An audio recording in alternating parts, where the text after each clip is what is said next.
les Nations Unies demandent des comptes. Voilà. Guinée, l'ONU, attendez, je vais lire pour vous. L'ONU demande une enquête après la disparition des enfants d'Eli Kamano. Le chanteur guinéen en exil, critique de la junte dirigée par le putschiste Mamadi Doumbouya, voilà, a annoncé l'enlèvement de 2 de ses enfants, l'un de ses neveux et de son frère dans la nuit du 15 au 16. Nous, on pensait même que c'est 3 personnes, déjà c'est 4 même. Parce que 2 de ses enfants sont frères, plus son neveu encore, 4 personnes. Voilà. Le Haut Commissariat de l'ONU aux droits de l'homme a demandé aux autorités, c'est-à-dire, ceux-là, ce n'est pas des autorités, c'est des bandits. Oui, ils demandent aux bandits de Conakry une enquête rapide, approfondie et impartiale après la disparition forcée apparente des proches d'Eli Kamano et dénoncer une situation profondément alarmante. Oui, mais c'est énervant la famille. C'est-à-dire, quel est le pays sérieux? Ce n'est pas une première. Voilà, ce n'est pas une première. Voilà, on dit la disparition forcée apparente de membres de la famille du militant de l'opposition guinéenne. Eli Kamano est profondément préoccupante. Voilà, Eli Kamano est profondément préoccupante.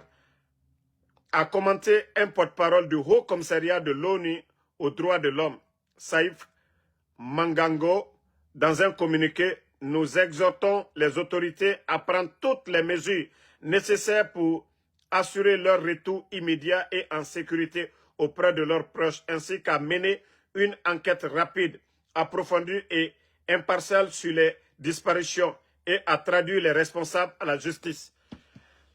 Déjà, ça c'est suffisant pour nous déjà. C'est l'image de la Guinée. Oui, ce n'est pas le seul pays au monde. Déjà, le CNRD, leur visage. Mais quand on parle d'enquête, hein? Attendez, il y a un maudit là, je vais juste le bannir pour de bon. Il ne va plus voir la page. Voilà, on ne va pas dire son nom.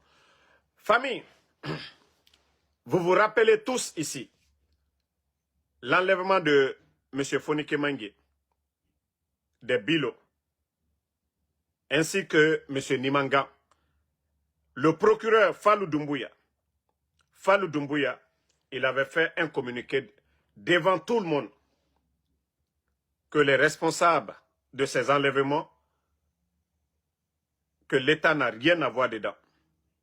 Vous vous rappelez tous quand Fallou, devant les médias, a déclaré que l'État, c'est-à-dire les putschistes bandits du CNRD, n'ont rien à voir dans les enlèvements. Vous vous rappelez de ça? Par après, ils ont appelé la femme de M. Célestin Bilvogui. Je parle de Fonike, le jour que le soi-disant procureur Fallou Doumbouya a fait des déclarations. Il avait parlé de M.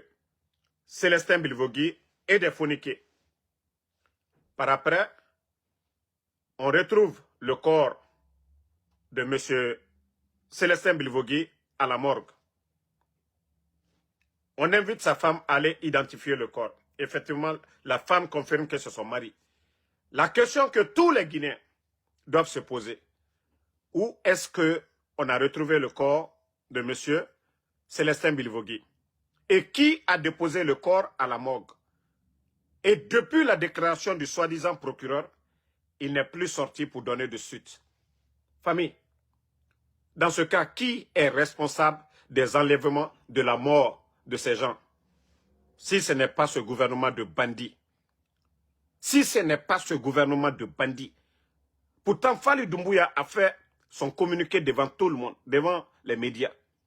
On retrouve le corps. Qui a retrouvé le corps? Qui a déposé le corps à la morgue? Et pourtant, avant d'être convoqué par Bala Samoura,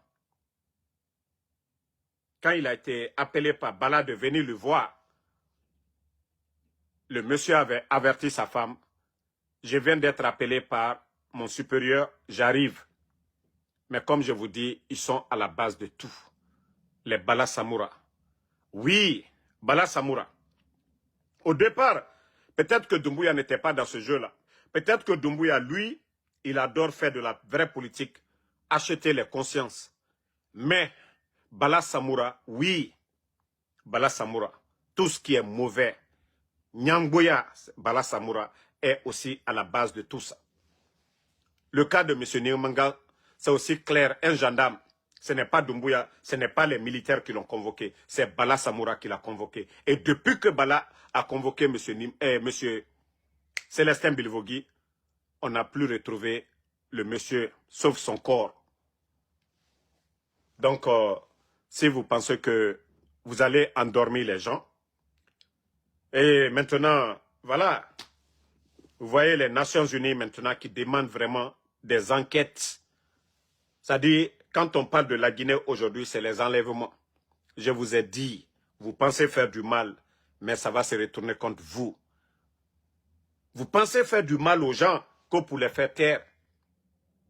Mais en faisant cela, vous allez voir, même aux Nations Unies, ils vont parler de ça.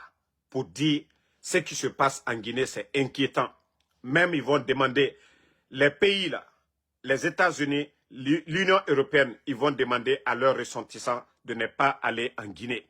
Parce que, oui, on enlève les gens. Vous pensez que vous le faites contre quelqu'un? Je vous ai dit tellement que vous êtes bêtes, comme vous êtes des bandits. La gestion d'un pays, vous n'avez aucun savoir-faire. Ça dit, vous n'avez pas honte. Des enfants de 5 ans, de 10 ans, vous des vieillards comme ça, vous n'avez même pas honte. Allez enlever des enfants de 5 ans, de 10 ans, que vous voulez faire taire des gens. Je reviens. Que vous voulez faire taire des gens. Kayagi Taria Ramunaki. Hein? Si ce n'est pas l'action des délinquants. Oui, il faut être délinquant, il faut être voyou pour aller enlever un enfant à 5 h du matin, à 10 h, que parce que son papa est opposé. Mais Mamadi Doumbouya qui a pris les armes, il n'était pas le chef d'état-major de l'armée guinéenne. Il n'était qu'un simple commandant qui a renversé Alpha Condé. Si Mamadi n'est pas un bandit, Mamadi est quoi d'autre? Si Doumbouya n'est pas un bandit, est-ce que dans l'armée, on dit l'armée c'est la hiérarchie. Mais Mamadi occupait quel poste dans l'armée? Mamadi n'est qu'un simple bandit à la tête du pays. Parce qu'il n'a pas respecté la hiérarchie militaire. Où est Namouri? Et vous voulez nous parler, comment on appelle? Mais continuez, hein? Tous ceux qui sont en train de soutenir, je vous dis, le jour que Doumbouya va tomber, je vous jure, aucun ministre du CNRD ne sera épargné. C'est-à-dire, les gens vont rentrer chez vous, ils vont tout prendre, ils vont tout casser. Soyez rassurés. Vous pensez que c'est un régime normal qui est là? Vous pensez que c'est comme le régime d'Alpha Condé? Non! Je vous jure, le jour que Doumbouya va tomber, vous allez voir la colère. Aujourd'hui, on intimide les gens.